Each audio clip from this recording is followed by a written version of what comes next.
Hello అండి. అందరికీ happy Ugadi.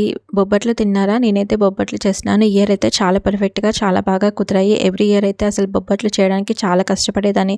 ఒక్కొక్కసారి ఎందుకురా మనకి వచ్చిన బాధ కొనుక్కొని తినేస్తే అయిపోతుంది కదా అనిపిచ్చేది. కానీ ఎంతైనా చేసుకొని తినేది మనకి ట్రై చేస్తేనే కదా ఏదైనా వస్తుంది. చిన్నప్పుడైతే ఉగాది ఎప్పుడు వస్తుందా? ఉగాది వస్తుంది అంటే అమ్మ బొబ్బట్లు ఎప్పుడు అదేనండి భక్షాలు ఎప్పుడు చేస్తుందా అనేది ఎదురు చూస్తూ ఉండేదాన్ని. అమ్మ నోట్లో శనగపప్పు, బెల్లం దంచుతుంటే పక్కనే కూర్చొని సగం తినేసేదాన్ని. అంత ఇష్టంగా తినేవాళ్ళం అనమాట. మా చిన్నప్పుడు ఉగాదికి తప్ప మిగతా ఎప్పుడు చేసుకునేవాళ్ళం కాదు. ఇప్పుడైతే ఇంకా ఎప్పుడంటే అప్పుడు చేసుకుంటున్నాం అనుకోండి.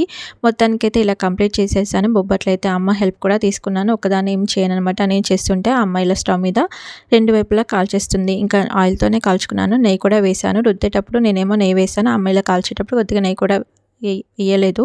ఎందుకంటే పిల్లలు సరిగ్గా నెయ్యి వేస్తే తినరని. అందుకనే కొద్దిగా నెయ్యి మాత్రమే వేశాను. ఇంతకీ ఉగాది చాలా బాగా సెలబ్రేట్ చేసుకున్నారని అనుకుంటున్నాను. అందరికీ happy Ugadi. Once again thank you.